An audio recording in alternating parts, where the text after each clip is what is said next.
lunch. After students leave, Jane and her assistants start grading the students, but Neftis also arrives there. So Jane asks what brought her there during her busy schedule. Neftis says she is there to hang out, but Jane hits her head, tells her not to be distracted, and suggests her assistants finish the grading in an empty lecture room. Neftis starts crying and says Jane was such a pure and cute girl when she picked her up in the slums.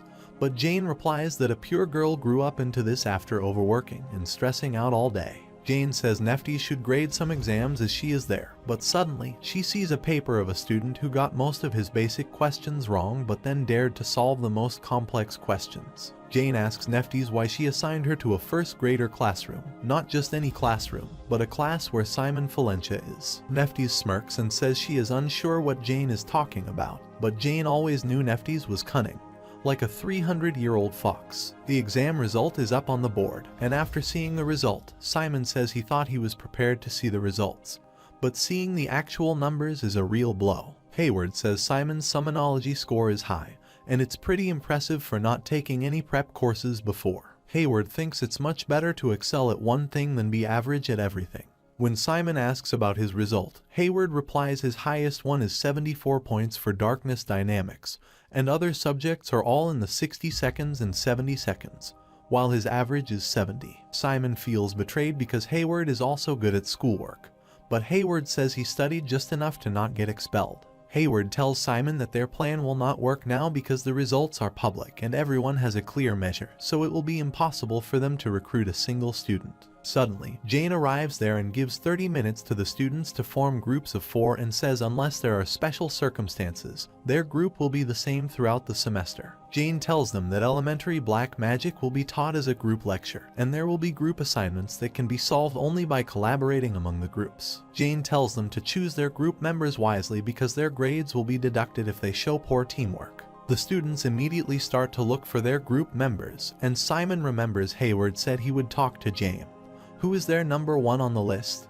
and Claudia is number 2 on their list. Simon sees they are already invited to a group, and Rosenthal and Catherine, 3rd and 4th on their list, decide to be in the same group. Simon decides to calm down and thinks the subject they need the most is catarology, and most of the students who have 3 or more in their group have average scores. Simon notices the students at the top of the class are still observing, so he offers Malin to join his group, and everyone gets shocked because Malin is the only one with an average higher than 90. Malin calls Simon funny and asks if he thinks special admission is some kind of a free pass. She says she only trusts the precise numbers she can see. Malin asks if Simon is asking her to be in his group when he scored an average of 30 points, to which Simon replies he is because he saw that she is lacking in summonology, and that's the only score in which she got 80. Malin says her scores are still higher than his, but Simon says he knows and says he'll promise that if she gives him a month, he'll surpass her in summonology, but if he can't, he'll quit Kizan. Malin is shocked and thinks Simon must be crazy, so she tells him to take back his promise right now if he doesn't want to make a complete fool of himself. Simon refuses and says he is telling her what he can do, but Malin thinks she needs to maintain the top class of this semester no matter what, and the biggest obstacle to that is Hector. Malin thinks she could defeat him in written exams but not in combats and performance assessments. So to beat Hector, she needs to crush him in group lectures. Malin knows she has to make up for summonology, and Simon is the one who won against Hector without a prep course. Malin thinks if she shows, look for another student who scored in the 80 seconds in summonology, or bet on Simon, who won against Hector. Malin asks if Simon is sure he can keep his promise, to which Simon replies he'll keep it no matter what. So Malin accepts his offer and joins his group. Hayward hugs Simon joyfully, but when Malin asks who he is, Simon tells her Hayward is their group member and tells her not to worry. Malin asks Hayward his darkness dynamics score, to which he replies he has 74 points in it, and Malin says it's not bad. Hayward says she is picky and asks who they should recruit as their last member, so he'll get that person for them. Malin says she is good at everything, but if she has to pick, she'll choose someone who can take charge of hematology because it's time-consuming and involves a lot of calculations. Hayward tells them to sit back and wait until he returns soon after finding their last group member. Meanwhile, other students are discussing that the top 2 students are in the same group, but they know Simon doesn't have good grades. Malin asks Simon where his family is based because she never heard his name before, to which Simon tells her that he is an heir of a baronship in Baldwin Kingdom and his family manages Les Hill. When Simon asks what kind of a family Villain is, Malin asks if he is serious, and Simon says he is, so she says she is from a highly distinguished family with deep roots in the Ivory Tower. Simon remembers that's where CERN, the special admission number 2, is, but Malin tells Simon to stop right there, and when Simon asks if he was not supposed to mention CERN, Malin stays quiet. Suddenly, Hayward arrives with their 4th hematology member, who has 87 points as Ursula, and she thanks them for letting her join the group. Camibrez says they can call her Kami for short, but Simon is shocked to see her wings. Kami says she'll do her best to help the group succeed. Malin remembers the great vampire family from hearing the word Ursula, but Hayward is shocked because he doesn't know that the esteemed family member of Ursula is in Kizan.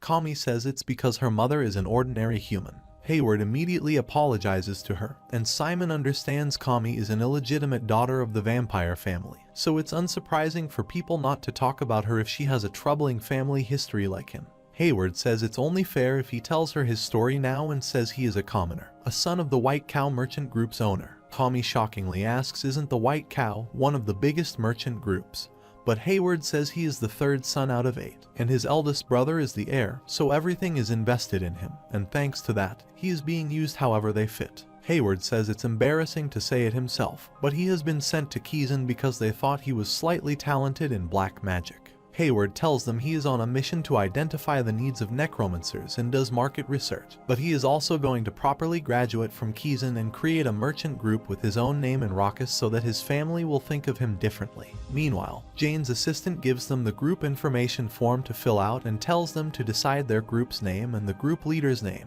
Malin immediately starts filling out the form, and when Simon asks if she would like to be the group leader, she replies she will and writes her name. They name their group Team 7. And their subjects include catarology, summonology, darkness dynamics, and hematology. Suddenly, some students start arguing while making groups, and Hayward sees things getting really intense.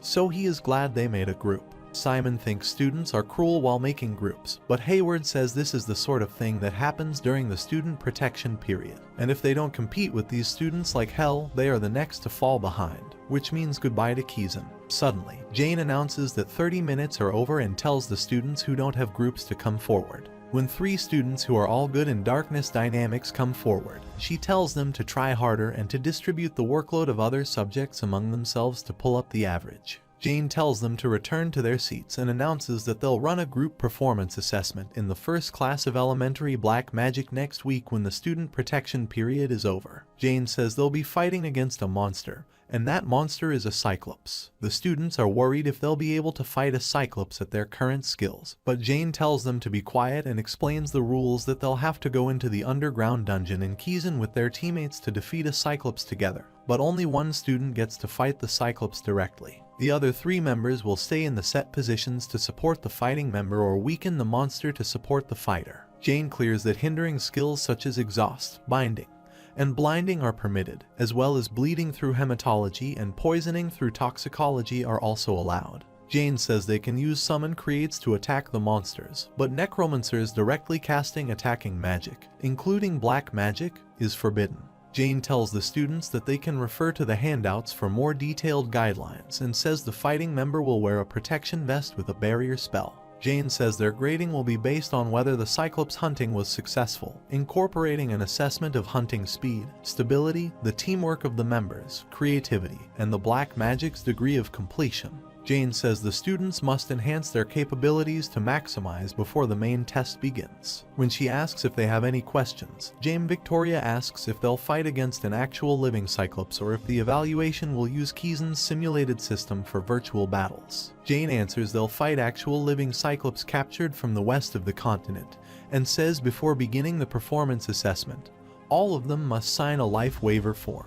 The whole class goes silent, and when Jane asks for the next question, Scott asks what'll happen if they fail to defeat the Cyclops, to which Jane's replies they'll earn the lowest marks regardless of other evaluation standards. Jane clears them that there are 3 cases of failure. First is when the fighting member can't fight anymore. Second is when the professor or safety guard sees the battle can't continue. And third is when one of the members declares they are giving up on the test. Malin suggests they should devise their strategy carefully if they are fighting against a Cyclops, and Simon says he is excited about the test. Meanwhile, Hayward thinks about who their fighter should be, and Malin says as she is the strongest, she'll fight. But Simon says if only one student gets to fight, then isn't this test too favorable to those who are good at magical combat? Tommy says she was thinking the same and tells them that Cyclops' blows are heavy, which makes it hard to defend against them with black magic. And it takes up a lot of darkness to defend, too. Tommy thinks it would be best to dodge the attack, but Malin thinks the opposite. Malin thinks magical combat students will prefer physical attacks over magical ones, but the attacks would not work thinking about the skin of Cyclops. Hayward agrees that Cyclops' skin is thick, so even if they strengthen themselves with darkness, they'll come short in stamina. Tommy asks if Malin has a good idea to win against a Cyclops, and Malin replies she has one.